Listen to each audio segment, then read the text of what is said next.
हाय दोस्तों, नमस्कार। वीडियो बनाने में काफ़ी विलम्ब हो चुका था, लेकिन फिर भी चलिए पढ़ते हैं। आज हम लोग पढ़ने जा रहे हैं संघवाद। ठीक है, इसको बोलते हैं फेडरल सिस्टम। फेडरल सिस्टम ये शब्द एक लैटिन भाषा के जो शब्द हैं फोडस, इससे बना है। इसका मतलब संधि या समझौता होता है। संधि या समझौता, संधि या समझौता का मतलब एक एग्रीमेंट होता है। ठीक है, जैसे आप पिता और पुत्र में जो समझौता होता है वो एग्रीमेंट ही एक तरह का होता है। मान लीजिए कि पिता और पुत्र के बीच जो शक्तियाँ होती है, जो पावर होती है, वो अगर सीमित हो जाए किसी एक में तो भी सिस्टम नहीं चलता है, परिवार नहीं चलता, परिवार बिखर जाता है। मान लीजिए कि पिता के पास सारी शक्तियाँ आ जाए, पुत्र को शक्तियाँ दे ही ना, तो ऐसे में क्या होता है कि परिवार टूट जाता है। पुत्र कहीं ना कहीं शक्तियों से वंचित हो जाता है और वो कार्य को अंजाम नहीं दे पाते हैं। इसलिए पिता को समझना चाहिए कि पुत्र को हमें कौन सी शक्तियाँ दें, कौन सी शक्तियाँ हम अपने पास रखें, तभी जाकर के कोई परिवार संभलता है और परिवार ठीक ढंग से चलता है ना। ऐसे ही केंद्र और राज्य के बीच जो संबंध है, जो संधि है या समझौता है, इसके बारे में हम लोग पढ़ने जा रहे हैं कि केंद्र राज्य को कितने शक्ति देते हैं, कितने वो आपस में मेल मिलाप रखते हैं। ठीक है, इस छोटी सी बात को समझने के लिए हमें इस टॉपिक को चुनना पड़ा, संघवाद। ये क्लास 11th, क्लास 10th और साथ साथ क्लास 12th वाले विद्यार्थियों के लिए बेहद इंपॉर्टेंट है। इसके साथ प्रतियोगी परीक्षा की तैयारी करने वाले विद्यार्थियों के लिए भी ये बेहद इंपॉर्टेंट है। हम जो इस कंटेंट को दे रहे हैं, ठीक है, ये कहाँ से रिसोर्स लिए गए हैं इसको देखिए। सबसे पहले तो NCERT से लिए हैं, इसके बाद लक्ष्मीकांत, इसके बाद TD बसु की जो अच्छी पुस्तक है वहाँ से लिए हैं। इसलिए आप निश्चिंत रहिए, बेपरवाह होकर यहाँ पे पढ़िए। ठीक है, आपको पढ़ना है राज्य और केंद्र के बीच जो संबंध होता है वो। देखिए दोस्तों, किसी भी राज्य में सरकार होती है ना, उसको राज्य सरकार कहते हैं। जैसे झारखंड सरकार, बिहार सरकार, यूपी सरकार, उसको बोलते हैं राज्य सरकार। तो उस राज्य सरकार के अधिकार भी होते हैं, क्योंकि वो 5 वर्ष तक अपने कार्य संचालन करते हैं, तो वो अधिकार से करते हैं, तो वो अधिकार भी उनके पास होते हैं। किसी भी राज्य की उपलब्धि होती है, उनका अपना एक इतिहास होता है। बिहार राज्य के पास बहुत बेहतर इतिहास है ना। स्वायत्तता उसकी होती है, उसकी एक अपनी निजता होती है ना, खुद का अधिकार होती है। वैसे ही केंद्र के पास ये सारी चीज़ होती है, इनके पास भी अधिकार होते हैं, इनका भी इतिहास होता है। ये भी चाहते सब मिल के रहें, साथ मिल के रहें। जैसे हर पिता चाहते हैं 7 पुत्र मिल के रहें, जितने भी पुत्र हैं वो सब मिल के रहें, लेकिन कोई पिता किसी पुत्र की अवहेलना नहीं करना चाहता है। ऐसे ही संघवाद में यही होता है। ठीक है, आगे बढ़ते हैं, आपको पढ़ाते हैं। देखिए, पहले सरकार को समझिए क्या है। सरकार 2 तरह का होता है, एक होता है एकल सरकार, एक होता है संघीय सरकार। एकल सरकार में क्या होता है कि केंद्र सब कुछ होता है, राज्य कुछ नहीं होता है। जैसे ये पिता अपने पुत्र को कुछ नहीं अधिकार दे, पिता सब कुछ है, बस पिता अपने बेटे से कार्य का संचालन करवाए, बस पिता आदेश दे अपने बेटे को कि ये करो, वो करो, ये करो, वो करो। ठीक है, लेकिन पिता के पास सारे अधिकार हो। तो अगर इस तरह का कोई देश है तो उसको बोलेंगे हम एकल सरकार वाली देश है, एकल सरकार। यहाँ पर कौन, केंद्र सब कुछ होता है, इसको ध्यान रखिए। यहाँ पे केंद्र सब कुछ होता है। ठीक है, केंद्र सब कुछ होता है। राज्य को ये अधिकार नहीं देते हैं, लेकिन राज्य को आदेश देते हैं। ठीक है, कि आप ये करिए, वो करिए, बहुत सारे काम करिए, आपको ये करने का, कुछ विशेष करने का आपको प्रयोजन दे दिए हम, या जिम्मा दे दिए, ये करो। लेकिन वो जिम्मेदार होते हैं, है ना, कौन, केंद्र, ये जिम्मेदार होते हैं। केंद्र और राज्य, इसको समझिए। केंद्र आदेश देते हैं राज्य को, लेकिन राज्य कोई रिस्पॉन्सिबल नहीं होता केंद्र के प्रति, सिर्फ केंद्र जिम्मेदार होता है पब्लिक के प्रति। ठीक है, तो इसको क्या बोलते हैं, एकल राज्य। इस तरह के राज्य बहुत सारे हैं। इस तरह के राज्य की गिनती करी जाए तो हम नाम लिखते हैं, इसको ध्यान रखिएगा। इसमें से कौन कौन राज्य, एकल में से कौन कौन राज्य आएंगे। जैसे पहला आएगा ब्रिटेन, फ्रांस, नॉर्वे, ओके दोस्तों, इटली, ओके। इटली के साथ साथ हम लोग इसको इसमें शामिल कर सकते हैं चीन, फिर जापान शामिल कर सकते हैं दोस्तों, फिर स्वीडन शामिल कर सकते हैं। ठीक है, ये सब जो कंट्री है इसमें एकल सरकार की प्राथमिकता है, एकल सरकार की व्यवस्था किया गया है। ठीक है, यहाँ पर राज्य के पास अपना अधिकार नहीं है। संविधान में राज्य के पास कोई अधिकार लिखित रूप में नहीं दिया गया है। यहाँ केंद्र ही सब कुछ है, इनकी पिता ही सब कुछ है। ठीक है, ऐसे में एक चीज़ का डर रहता है, मान लीजिए कि राज्य कभी ये सोचे कि मतलब बेटा कभी ये सोचे कि हमको कोई अधिकार नहीं दिया है, हम अलग हो जाएंगे, हमें चूँकि हमें जीना है, बढ़िया से जीना है, हमें अपने परिवार को संभालना है, क्योंकि सारे अधिकार तो पिता ही रख लिए हैं, हमारे पास कोई अधिकार नहीं है, ऐसा कभी बेटा सोच भी सकता है। अगर ऐसा हो तो एकल में, तो यहाँ पर क्या होता है कि बेटा अलग भी हो जाते हैं। वैसे ही राज्य अलग होने का डर रहता है, यहाँ पे राज्य कभी कभी अलगाववादी गतिविधि में शामिल होते हैं, अलग होना चाहते हैं, है ना। जैसे दोस्तों देखिए हमारे इंडिया में क्या हुआ था, इंडिया में जब केंद्र बहुत ज़्यादा सशक्त होता है ना, तो राज्य क्या होता है, अलग होना चाहता है। वैसे ही हो रहा था हमारे इंडिया में। इतिहास में 3-4 ऐसे फेजेज आए जहाँ पर राज्य अलग हो गए। ये क्यों हो गए? क्योंकि केंद्र बहुत ज़्यादा शक्तियाँ अपने पास संग्रहित कर लिए थे, राज्यों को शक्तियाँ दी ही नहीं थी, ठीक है। जैसे आप इतिहास काल में देखें, जब अशोक के टाइम में पूरे भारत एक था, बहुत बड़ी शक्ति थी, है ना। लेकिन वहाँ पर जब अशोक की प्रशासनिक प्रणाली गड़बड़ा गई, तो वैसे ही राज्यों को संकट होना शुरू हुआ, वहाँ पे निरंकुश सत्ता आ गया और राज्यों को अवहेलना करना शुरू कर दिया। तो राज्य क्या हुआ, टूटना शुरू हुआ और वो अलग होना शुरू हुआ। तो एक टाइम वो आपको देखने को मिलता है। दूसरा, हर्षवर्धन के टाइम में, जब हर्षवर्धन यहाँ पे शासन कर रहा था, तो उस टाइम भी यही हाल देखने को मिलता है। तीसरा देखिए, जब मुग़ल यहाँ पे आए शासन करने के लिए, औरंगजेब जब अंतिम शासक हुआ मुग़लों में, तो उस समय क्या हुआ कि केंद्रीय सत्ता कमज़ोर होना शुरू हो गया, है ना। तो निरंकुश शासक आना शुरू हो गई। उस निरंकुशता में क्या हुआ कि राज्यों के पास अधिकार देना कम हो गया, तो वो राज्य क्या हुए, अलग हो गए। इसलिए जब राज्य अलग होता है तो देश कमज़ोर होता है। इनकी पुत्र सब जब अलग अलग होगा तो पिता कमज़ोर होगा, ऑटोमेटिक स्वाभाविक है। जब पिता कमज़ोर होता है मतलब पूरा राष्ट्र कमज़ोर होता है, ठीक है। तो उस टाइम क्या होता है कि विदेशी आक्रांताओं को, विदेशी घुसपैठियों को मौका मिलता है और वहाँ वो भारत में आके जड़ बनाते हैं। इसलिए यूरोप यहाँ पे आए, इंग्लैंड, है ना, फ्रेंच, डच, पुर्तगाल, और यहाँ पे आके जड़ बनाए। तो हमने देखा कि कैसे होता है, जब भी कोई विदेशी यहाँ पे आता है इंडिया में, कैसे आता है, वो देखता है कि भारत कमज़ोर हो चुका है, मतलब पिता पुत्र के बीच संबंध बिगड़ गया है, पुत्र अलग हो गए हैं, तब जाकर हम पिता को कमजोरी के रूप में देखते हैं और वहाँ पर क्या करते हैं, अपनी शासन उपनिवेश बनाते हैं, उपनिवेश इस्टेब्लिश करते हैं। ये देखने को मिला। इसलिए जब मेरा देश हुआ आज़ाद ब्रिटेन के गुलाम से, तो उस समय सरदार वल्लभ भाई पटेल ने इस बात को बहुत गंभीरता से लिए। उन्होंने बताया कि देखिए, मेरा देश तभी गुलाम होता है जब बाप और बेटे के बीच संबंध खराब हो जाता है, मतलब केंद्र और राज्य के बीच संबंध खराब हो जाता है। इसलिए हम ऐसा करने देंगे नहीं, ऐसा होने देंगे नहीं, क्योंकि फिर भी गुलाम हो सकता है ना। इसलिए उन्होंने एक संविधान में जो व्यवस्था की, उसमें बहुत बड़ी व्यवस्था की, और उस व्यवस्था में ये था कि देशी रियासतों की जो संख्या थी और ब्रिटिश उपनिवेश की जो संख्या थी, सबको मिलाकर के एक भारत बनाया गया, एक सशक्त केंद्र बनाया गया, ठीक है, एक सशक्त केंद्र बनाया गया। और केंद्र को भी अधिकार दिए गए और राज्य को भी अधिकार दिए गए, और दोनों के अधिकार को संविधान में लिख दिया गया। ये सबसे बड़ी बात है। इसलिए हमारा देश सबसे बेहतर तरीके से अभी लोकतांत्रिक रूप में दुनिया को दिखा सकता है, दिखा रहा है, ठीक है। आगे देखिए, तो एक है संघीय मॉडल, इसको मिटाते हैं दोस्तों।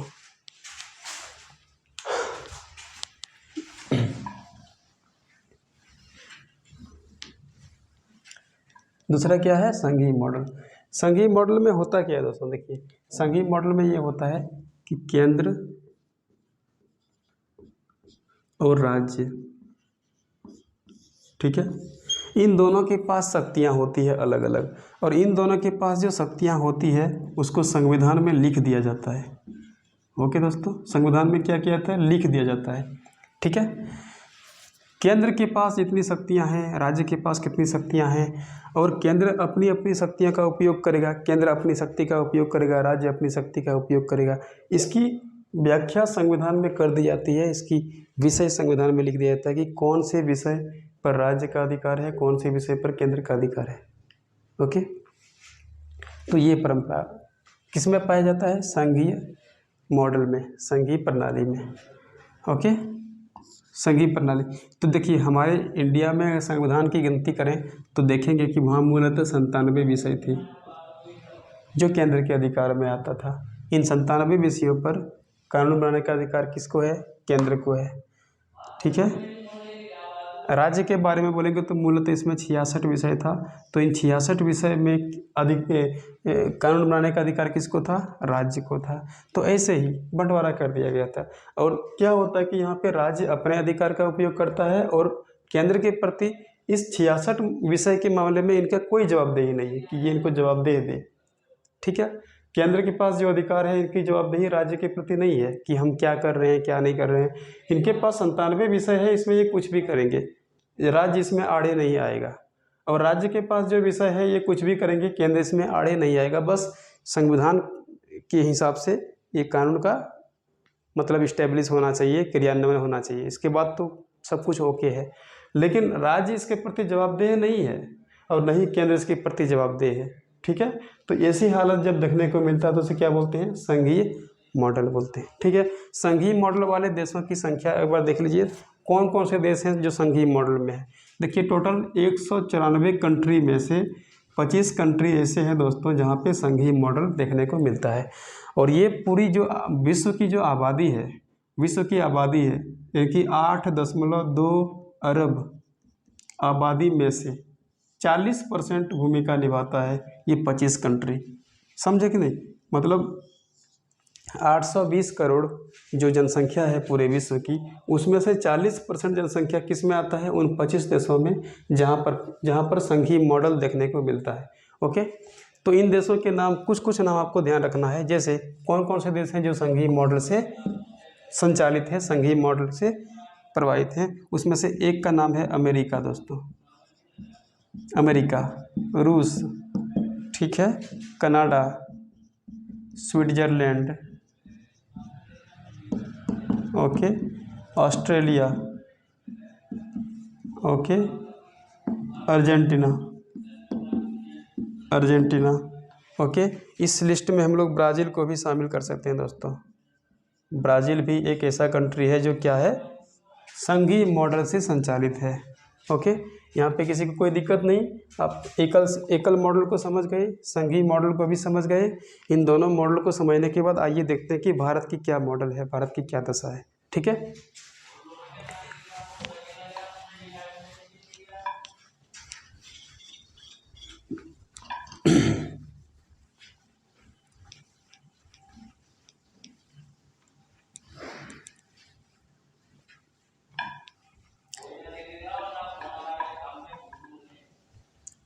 देखिए दोस्तों, हम लोग जो पूरे भारत की जिम्मा जो लेने वाले हैं, पूरे भारत की जिम्मा जो लेने वाले सरकार होते हैं उसको बोलते हैं केंद्र सरकार। ठीक है, पूरे भारत में ही राज्य हैं, ऐसे राज्य बहुत सारे हैं। तो कितने राज्य हैं दोस्तों? आपको पता ही है कितने राज्य हैं? 28 राज्य हैं। इसको कभी 28 इकाई भी कहते हैं। इनकी 28 इकाइयों से मिल करके एक संघ बना है, यही कह सकते हैं ना।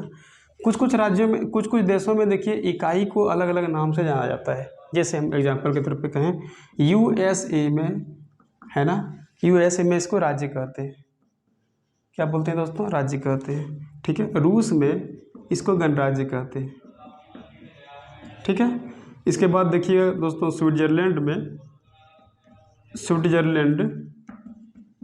इसको कैंटोन कहते हैं, कैंटोन। ओके, कनाडा में इसको प्रांत कहते हैं। और हम लोग इंडिया में भी राज्य कहते हैं। आप जानते हैं कितना राज्य है? 28 राज्य है। और जो संघ शासित प्रदेश है वो कितने हैं? वो 9 है। जो यूटी है, संघ शासित प्रदेश यूटी, वो कितने हैं? 9 है। इसको अलग दर्जा दिया जाता है दोस्तों। क्यों? क्योंकि देखिए इसकी आकार के हिसाब से यहाँ पे ना तो हम सीएम की व्यवस्था कर सकते हैं, ना विधानसभा बना सकते हैं। ये आकार से कुछ अलग टाइप का है। ये सांस्कृतिक उतने नहीं है विविधता इसमें। जो व्यक्ति की जमावड़ा है वो अलग ही संस्कृति और रीति रिवाज से संचालित है। लेकिन भारत सरकार इसे छोड़ नहीं सकती है। तो भारत सरकार ने कहा कि इसका जिम्मा हम लेते हैं, इसलिए इसको संघ से शासित करता है, राज्य से नहीं। इसको केंद्र से शासन करता है। इनकी केंद्र सरकार अपना इसको मानता है और केंद्र सरकार ही इसको शासन संचालन करता है। तो कुछ राज्यों में आप देख लिए क्या है, जैसे मान लीजिए कि 28 राज्य में से इसको 3 हिस्सा करें हम। 28 में से 20 राज्य ऐसे हैं दोस्तों जो कि ठीक है, सही सलामत है, इसको स्वस्थ कहते हैं। स्वस्थ राज्य कितना है? 20। 8 राज्य ऐसे हैं जो अस्वस्थ हैं, ओके, और 9 यूटी है, यूनियन टेरिटरी, जिसको संघ शासित प्रदेश भी कहते हैं, संघ शासित क्षेत्र भी कहते हैं। इनकी संघ द्वारा शासन जो क्षेत्र है उसको बोलते हैं यूटी। वो कितनी है? 9 है, ठीक है। 8 राज्य हैं अस्वस्थ हैं, 20 स्वस्थ हैं। ये 8 राज्य कौन आते हैं अस्वस्थ में? ये 8 राज्य उन्हीं अस्वस्थ में से आते हैं जिसको हम लोग 7 सिस्टर कहते हैं, और एक सिक्किम को जोड़ दिया जाए, ठीक है, तो वो 8 राज्य इसमें शामिल हो जाएगा। आप देख रहे हैं 7 सिस्टर कहाँ है? तो पूर्वी में है, हमारे इंडिया के पूरब में है। तो वहीं पर मणिपुर भी है। आप मणिपुर की घटना आजकल सुन ही रहे हैं कि वहाँ कैसे एक महिलाओं के साथ घृणा हरकत किया गया है ना। महिलाओं के साथ उनसे गैंग रेप करने के बाद उनके पति और उनके भाई और उनके पिता को मौत के घाट उतार दिए गए, जबकि वो सैनिक में शामिल थे। बताइए, जो सेना देश की रक्षा करता है वो अपने ही जो परिवार हैं उनको रक्षा नहीं कर पाए, अपने ही जो बिरादरी है उनको रक्षा नहीं कर पाए। हमारे देश पे लानत है, सोचना पड़ेगा ऐसे, है ना। जब हम लोग सोशल मीडिया की बात करते हैं तो कोई भी घटना को छुपाने में सबसे आगे माहिर है। ये घटना अभी से लेकर 2 महीना पहले हो चुका है, लेकिन किसी ने इसको उजागर नहीं किया। 2 महीना के बाद इसको उजागर करने की साहस कर रहे हैं। ऐसा क्यों हो रहा है? इस मामले को दबा के कैसे रख दिया गया है?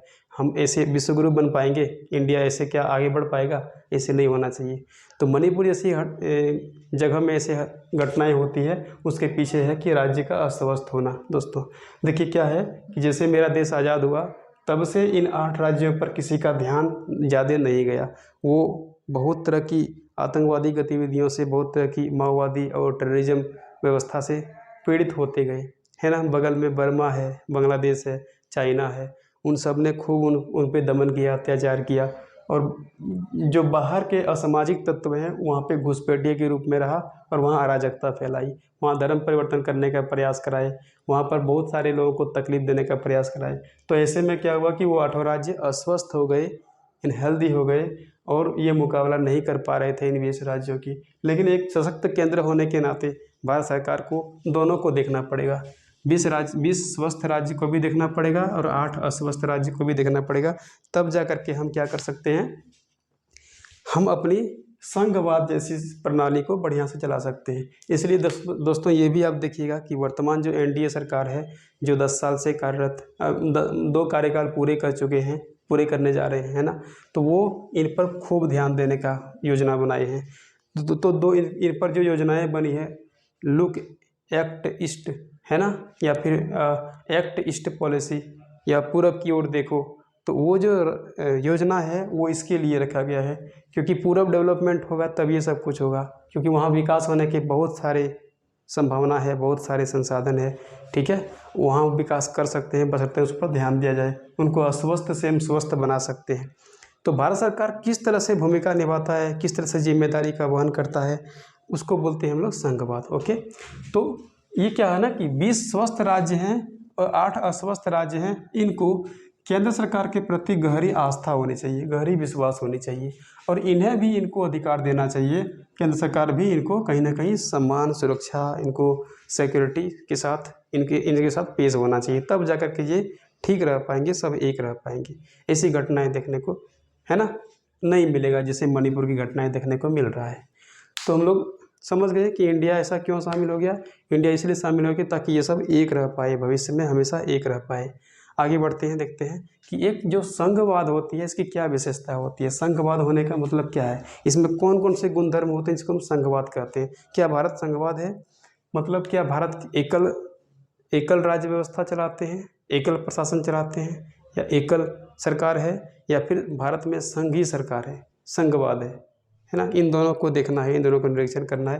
तो दोस्तों आप पाएंगे कि देखिए भारत जो है न तो पूर्णतः संघवाद है और न ही पूर्णतः एकल है, उन दोनों के बीच को लेके चलते हैं। इसमें से हर एक पहलू का जिक्र हम करेंगे, आप धैर्य से इसको सुनिए।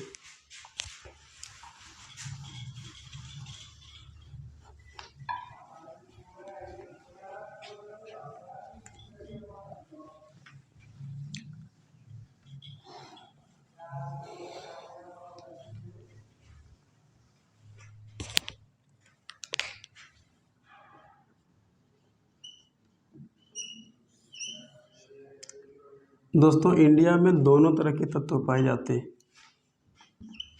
ठीक है।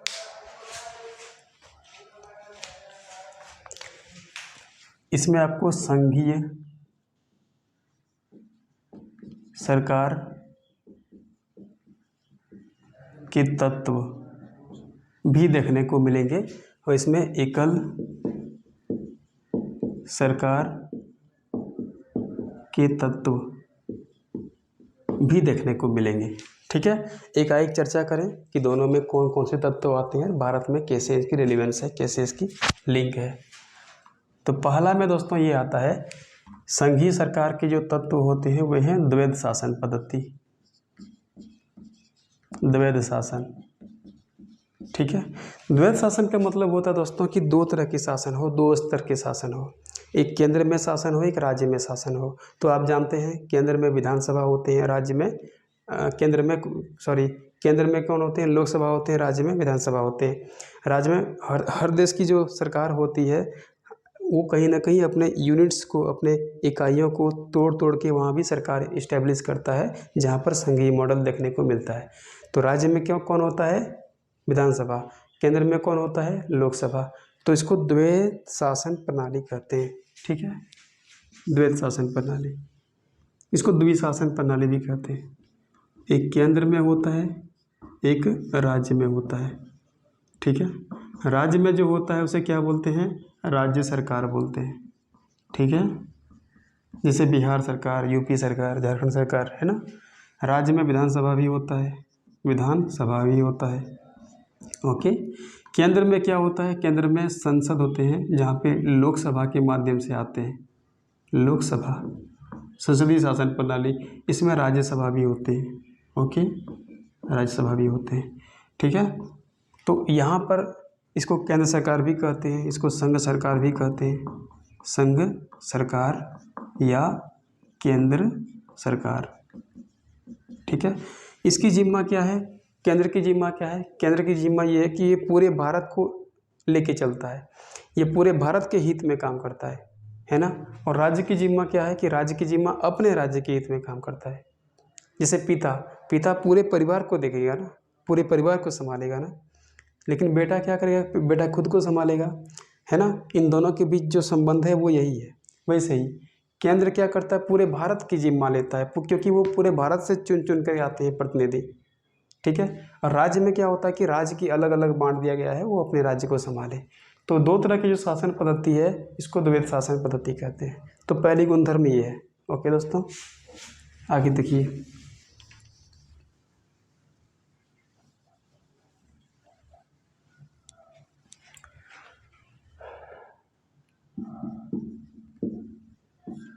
एकल सरकार के तत्व, ठीक है। आगे देखिए, नंबर दो में है कि यहाँ पे कठोर संविधान होना चाहिए, कठोर संविधान।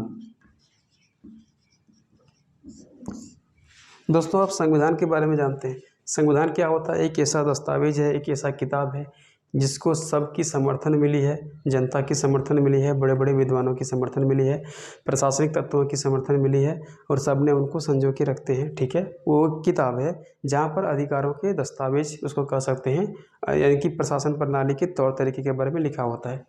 तो संविधान जो होता है वो कठोर होना चाहिए, इनका कहना है। किसमें, संघीय तत्व की सरकार में। इसका मतलब देखिए भारत में क्या सिस्टम है, भारत में संविधान जो है वो लिखित संविधान है। कैसा है, लिखित, मौखिक संविधान नहीं है। संविधान दो तरह के होते हैं, जैसे एक मौखिक होता है, एक लिखित होता है। जैसे ब्रिटेन की बात करें तो वहाँ मौखिक संविधान है, वहाँ लिखित संविधान नहीं है। तो हमारे यहाँ कैसा है, लिखित संविधान है। लिखित संविधान है और बहुत बड़ी है, ठीक है।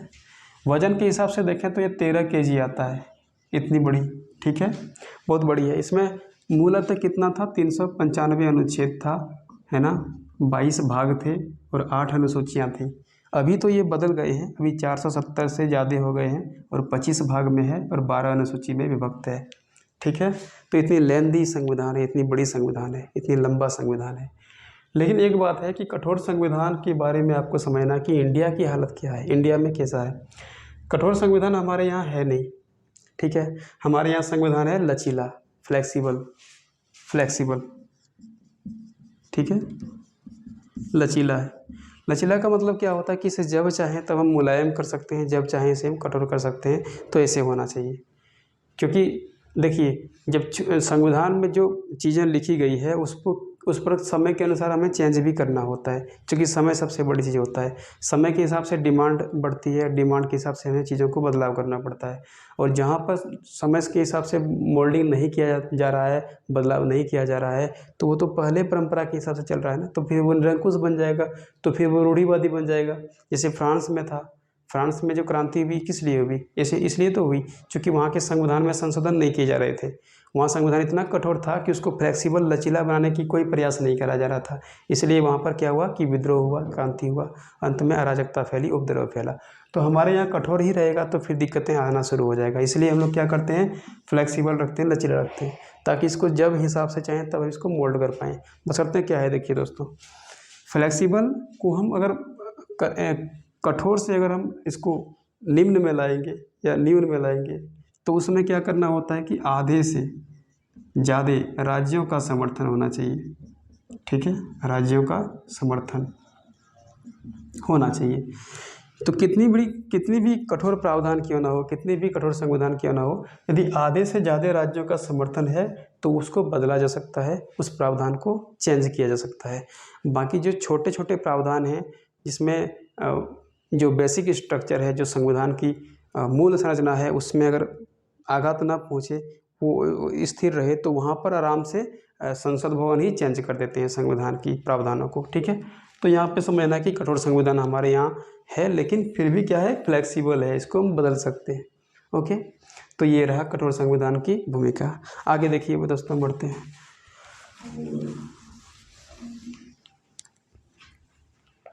नंबर 3 में आता है दोस्तों, इसमें आता है अधिकारों का बंटवारा। ठीक है, अधिकारों का बंटवारा। अच्छा, किनके लिए ये बताया जा रहा है अधिकारों का बंटवारा? अधिकारों का बंटवारा का मतलब होता है केंद्र और राज्य के बीच अधिकारों का बंटवारा। ठीक है, केंद्र और राज्य के बीच अधिकारों का बंटवारा। किसके? केंद्र के अधिकार क्या होंगे, राज्य के अधिकार क्या होंगे, इनके बीच को बांटने वाली जो व्यवस्था है उसको बोलते हैं अधिकारों का बंटवारा। तो आप दोस्तों पढ़े होंगे भारतीय संविधान में 7वीं अनुसूची जो है, 7th शेड्यूल, 7वीं अनुसूची है ना, ये इसी बात का जिक्र करता है कि कैसे हम चीज़ों को बांट दें, है ना। तो केंद्र के पास मूल रूप से पहले 97 विषय थे। ठीक है दोस्तों, कितने थे? 97 विषय थे। राज्य के पास मूल रूप से पहले 66 विषय थे। ठीक है, और इन दोनों के बीच एक विषय आती है, इसको बोलते हैं समवर्ती। समवर्ती का मतलब होता है दोनों के लिए, है ना। इसमें था मूल रूप से 47 विषय। ठीक है दोस्तों, कितने था? 47 विषय था। केंद्र के पास 97 विषय था मूल रूप से, राज्य के पास 66 विषय था मूल रूप से, और समवर्ती के पास कितना था? 47 विषय था। लेकिन अभी ये बदल गए हैं, चीज़ों को संशोधन करके हेर फेर कर दिया गया है। कितना हो गया देखिए, केंद्र के पास पहले 97 था, अब ये घट करके हो गया 90। कितना हो गया? 90। राज्य के पास 66 था, अब ये घट के कितना हो गया? 59 हो गया, यानी कि 59 हो गया। और समवर्ती के पास जो 47 था ये बढ़ गया, इसमें प्लस हो गए और अभी 52 हो गए। कितने हो गए दोस्तों? 52 हो गए। तो ये 52 जो हैं, 47 से लेके 52 जो प्लस हो रहा है, ये क्या दिखा रहा है? ये दिखा रहा है कि कहीं ना कहीं चीज़ें बदली गई, चीज़ें, अधिकार यहाँ से वहाँ हो गया। अब अधिकार यहाँ से वहाँ होता क्या है, ये क्या है, इसको समझिए दोस्तों। क्या है देखिए, जब भी केंद्र की जो अधिकार है, जैसे केंद्र किस मामले को संभालेगा? एक पिता किस मामले को संभालता है?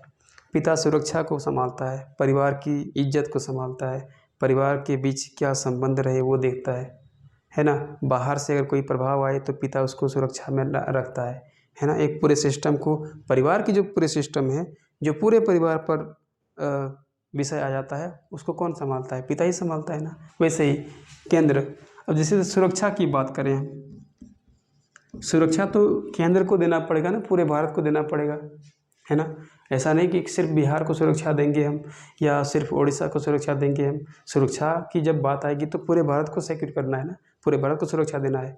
इसलिए सुरक्षा एक ऐसा विषय है जो केंद्र सरकार लेगी उसका जिम्मा, राज्य तो लेगी नहीं ना। अब झारखंड को हम सुरक्षा की जिम्मा दे तो झारखंड कहाँ सुरक्षा कर पाएगी? अपने राज्य की सुरक्षा करेगी, बाकी राज्य क्या होगा? फिर भी खंडित होगा, फिर टूटेगा। नहीं, हमें अगर पूरे भारत को एक रखना है तो सुरक्षा किसको देना पड़ेगा? पिता को देना पड़ेगा, ताकि वो उसको सुरक्षित रख पाए। तो केंद्र के पास सुरक्षा का दायित्व है। इसलिए देखिए सेना दोस्तों, जो कि सेना जो होता है, आर्मी जो होता है, वो आर्मी किसके विषय है? केंद्र का विषय है दोस्तों। ऐसे ही कुछ कुछ जैसे प्रतिरक्षा होती है, प्रतिरक्षा पूरे भारत का होना चाहिए ना, तो किसकी विषय है? केंद्र की विषय होती है दोस्तों, है ना। विदेश नीति, विदेश नीति किसकी विषय होती है? केंद्र की होती है दोस्तों। वित्त व्यवस्था किसकी होती है? केंद्र की, है ना। मुद्रा किसकी होनी चाहिए दोस्तों? केंद्र की होनी चाहिए। अब मुद्रा अगर बिहार सरकार को दे दें, हम राज्य को दे दें, तो वो क्या करेगा? फिर झारखंड को अलग देना पड़ेगा, फिर इनको अलग देना पड़ेगा। तो पूरे भारत में एक ही मुद्रा चलेगा ना। तो पूरे भारत में एक ही मुद्रा जब चलता है तो पूरे मुद्रा का विषय किस में आएगा? केंद्र में आएगा। समझे दोस्तों, ये सब बात है। अब इसको समझिए कि बैंकिंग सिस्टम किस में आएगा? पूरे भारत में आएगा। तो जो इसका मतलब मेरा कहना है कि जो राष्ट्रीय महत्व के विषय हैं, जो विषय राष्ट्रीय महत्व वाले हैं, मतलब जो पूरे भारत को समेटता है ऐसा विषय, तो उसको क्या बोलते हैं? केंद्र के विषय। उसको केंद्र के विषय बोलते हैं। और केंद्र के विषय को जब किसी लिस्ट में संकलित किया जाता है उसको बोलते हैं केंद्र सूची। ओके, कितना है? अभी 90 है, पहले कितना था? 97। ओके दोस्तों। और दोस्तों देखिए, राज्य सूची किसे बोलते हैं? जो दैनिक जीवन में काम आने वाली विषय हैं, जैसे पुलिस हो गया, जैसे सिंचाई हो गया, कृषि हो गया, वन हो गया, जो दैनिक जीवन में काम होने वाले विषय हैं उसको हम राज्य सूची में रखते हैं, ठीक है। और जो दोनों के बीच की काम आने वाले हैं उसको समवर्ती सूची में रखते हैं। समझे दोस्तों, दोनों के बीच, जैसे कि विवाह हो गया, एजुकेशन हो गया, शिक्षा हो गया, तो उसको कहाँ रखते हैं? समवर्ती सूची में रखते हैं। अभी क्या होता है, केंद्र सरकार और राज्य सरकार को समवर्ती सूची में हक है कि इनमें जो विषय उल्लेखित है, इनकी 52 विषय जो उल्लेखित है, ठीक है, इस पर वो अपना नियम और कानून बना सकते हैं। केंद्र का भी अधिकार है कि समवर्ती सूची में उल्लेखित विषयों पर कानून बना सकते हैं। राज्य का भी अधिकार है कि समवर्ती सूची में उल्लेखित विषयों पर कानून बना सकते हैं। लेकिन जब केंद्र की सरकार कानून बनाएगा और राज्य की सरकार कानून बनाएगा, और जब दोनों के बीच विवाद हो जाएगा, दोनों के बीच झगड़े हो जाएंगे, डिस्प्यूट्स हो जाएंगे, तो ऐसे में केंद्र सरकार ही जीतेगा। ओके दोस्तों, कौन जीतेगा? सेंट्रल गवर्नमेंट ही जीतेगा, क्योंकि ये प्रमुख हो जाएंगे इस मामले में, समवर्ती सूची के मामले में। ठीक है, क्लियर हो गया? कोई दिक्कत नहीं। चलिए आगे बढ़ते हैं, इसको मिटाते हैं। ठीक है,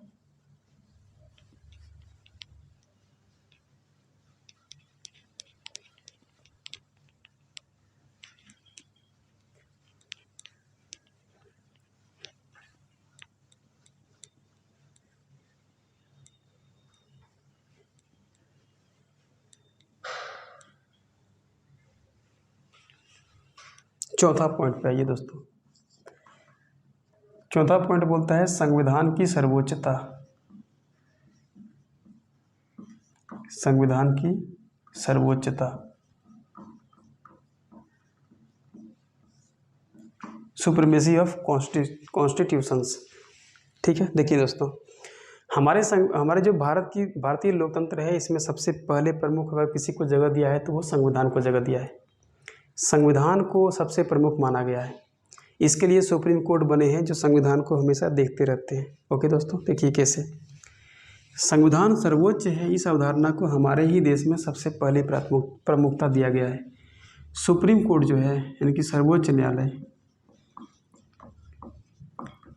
न्यायालय, ये संविधान का व्याख्या करने वाला भी है, संविधान का व्याख्या करने वाला है।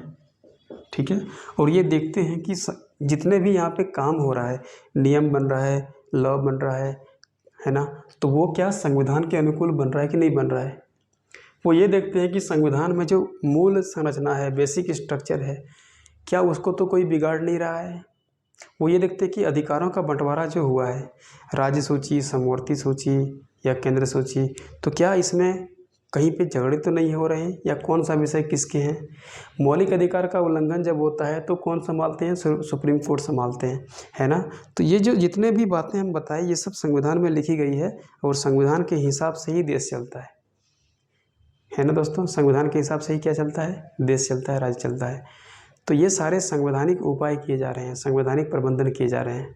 तो जो संविधान प्रज्ञ देश है या संविधान के हिसाब से संविधान अनुकूलित देश है, तो उन देशों के बारे में कहा जाता है कि वो संविधान सर्वोच्च है।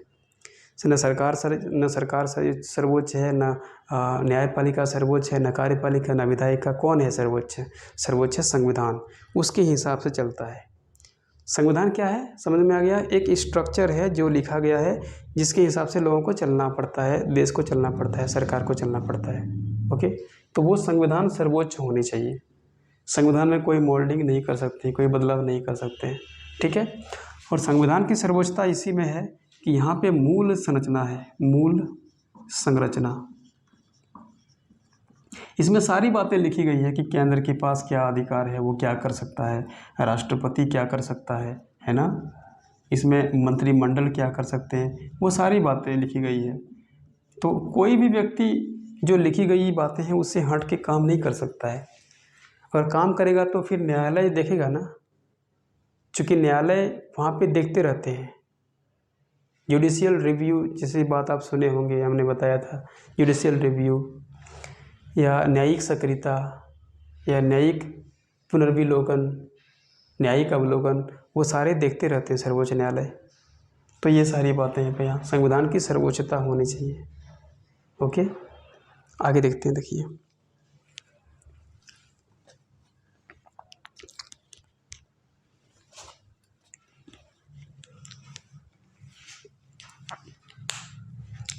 पांचवा है एक स्वतंत्र न्यायपालिका। जस्ट 2 मिनट आ रहे हैं।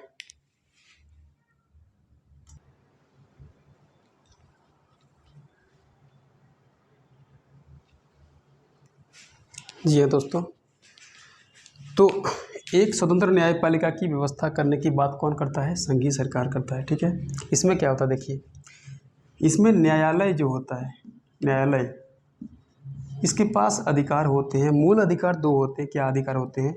यह न्यायिक समीक्षा करते हैं, न्यायिक समीक्षा करते हैं, ठीक है।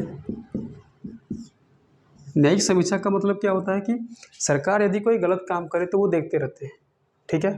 न्यायपालिका, कार्यपालिका, विधायिका, ये ऐसे बंधे हैं कि न्यायपालिका कार्यपालिका को देखते हैं, न्यायपालिका विधायिका को देखते रहते हैं, ठीक है। इनके पास अधिकार है, न्यायिक समीक्षा का अधिकार है ना दोस्तों। अब देखिए क्या होता है कि मान लीजिए कि कोई राज्य है, स्टेट है, और वहाँ पे स्टेट है और भी राज्य है, तो 2 या अधिक जो स्टेट्स हैं उनके बीच जब विवाद चलता है तो कौन देखते हैं, वो न्यायालय देखते हैं, ठीक है। अच्छा, स्टेट और जो सेंटर है, केंद्र, राज्य और केंद्र के बीच जो विवाद है, ये भी कौन देखते हैं, न्यायालय देखते हैं दोस्तों। तो न्यायालय का काम होता है कि स्टेट को देखें, केंद्र को देखें, स्टेट को देखें, स्टेट को देखें।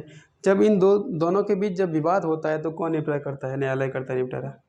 ओके, इसलिए इसको बोलते हैं एक स्वतंत्र न्यायपालिका की व्यवस्था। अच्छा, न्यायालय में जो होता है न्यायाधीश, उसमें से मुख्य न्यायाधीश होते हैं और अन्य न्यायाधीश होते हैं। तो मुख्य न्यायाधीश या अन्य न्यायाधीश जो होते हैं दोस्तों, तो उनकी सुरक्षा भी होती है। वो एक बार जब चुन ले जाते हैं तो उनको फिर हटाना मुश्किल हो जाता है ना। एक बार चुना लिया कि हटाना उसको मुश्किल हो जाता है, क्योंकि हटाने की प्रक्रिया थोड़ा कठोर है। उसको हम महाभियोग लगा के ही हटा सकते हैं, और जब तक कि वो संविधान की अवहेलना न करे, संविधान का कदाचार न करे, सिद्ध दोष न साबित हो जाए, तब तक उसको हटा नहीं सकते हैं, ठीक है। अच्छा, इनकी जो भत्ता मिलता है न्यायालय में, जो न्यायाधीश है उसको जो भत्ता मिलता है वो संसदीय प्रभुत्व के अधीन नहीं है। ओके, वो ऐसा नहीं है कि संसद उसके बारे में कुछ करेगा, कुछ ये कर सकता है, नहीं, वो उसको स्वतंत्र है, वो फ्रीडम है, वो फ्रीडम है, उसकी जो भत्ता मिलता है वो अलग ही मिलता है, ठीक है, वो निश्चित तय होती है। अच्छा, उसके व्यक्तिगत सवालों पर कोई आरोप भी नहीं लगा सकता है, व्यक्तिगत सवाल के खिलाफ उनके कोई जा नहीं सकता है। न्यायालय की अवमानना करेगा तो उनके खिलाफ कहीं ना कहीं याचिका भी दर्ज हो सकता है, केस भी दर्ज हो सकता है। इसलिए ये सारी बातें न्यायालय को सिक्योर बनाती है, सुरक्षित बनाती है, ठीक है। तो एक स्वतंत्र न्यायपालिका होनी चाहिए, एक फ्रीडम जुडिशियल सिस्टम होनी चाहिए। तो किसमें, संघीय सरकार के तत्वों में से एक ये भी है। पांचवा तत्व क्या है दोस्तों, देखिए, एक पांचवा तत्व हो गया। छठा देखिए क्या है, छठा तत्व इसमें है द्विसदनीय व्यवस्था। द्विसदनीय व्यवस्था, द्विसदनीय का मतलब दो, जैसे अगर हम सिर्फ केंद्र की बात करें तो वहाँ लोकसभा होता है, और राज्य की बात करें, मतलब राज्य के प्रतिनिधित्व की बात करें तो वहाँ पे राज्यसभा होता है, ठीक है। लोकसभा और राज्यसभा ये दो हैं सदन, इसको द्विसदन प्रणाली कहते हैं, द्विसदनीय व्यवस्था कहते हैं। लोकसभा में जानते हैं कि इसमें पूरे भारत का प्रतिनिधित्व करता है, और राज्यसभा में क्या होता है कि राज्यों से आके, एक एक राज्यों से आके लोकसभा को सहयोग करते हैं, प्रतिनिधित्व करते हैं। इसमें क्या होता है कि मान लीजिए कि केंद्र सरकार कोई गलत कदम उठाता है तो राज्य सरकार उनको रोकती है, ठीक है, क्योंकि किसी भी विधेयक को जब पारित होता है तो दोनों के माध्यम से पारित होना अनिवार्य है। तो लोकसभा मान लीजिए कोई गलत कदम उठा लिया या ऐसे कदम उठा ली जो लोकतांत्रिक के खिलाफ है, जो जनहित के खिलाफ है, या भूल से भी इस तरह की गतिविधि हो गई, तो राज्यसभा उसमें क्या करते हैं, हस्तक्षेप करते हैं, और यहाँ पे इनको समर्थन नहीं देता है, तो क्या होता, चीज़ें वहीं ख़त्म हो जाती है। और सही अगर है, विधेयक सही है या स्टेप सही है, कदम सही है, तो लोकसभा के साथ राज्यसभा भी समर्थन कर देते हैं, तो क्या होता है कि विधेयक पास हो जाता है, बात बन जाती है, काम हो जाता है। तो द्विसदनीय व्यवस्था भी होना चाहिए। ये राज्यों से आते हैं, ठीक है, और ये पूरे भारत से आते हैं लोकसभा। ओके दोस्तों, ये सारी क्या थी, संघीय विशेषता थी। कोई भी संघीय तत्व जब होता है तो ये सारी विशेषताएं थी। अगली क्लास में हम एकात्मक जो एकल सरकार होती है उसके तत्वों के बारे में बताएंगे। इसके साथ ये भी बताएंगे कि भारत में कैसे लोकतांत्रिक व्यवहार में संघीय मॉडल प्रचलित है, संघवाद कैसे काम कर रही है। ओके दोस्तों, तब तक के लिए जय हिंद, नमस्कार, आगे बढ़िए। अगले वीडियो में आपको सब कुछ देने का पूरा प्रयास करेंगे। थैंक यू दोस्तों, नमस्कार।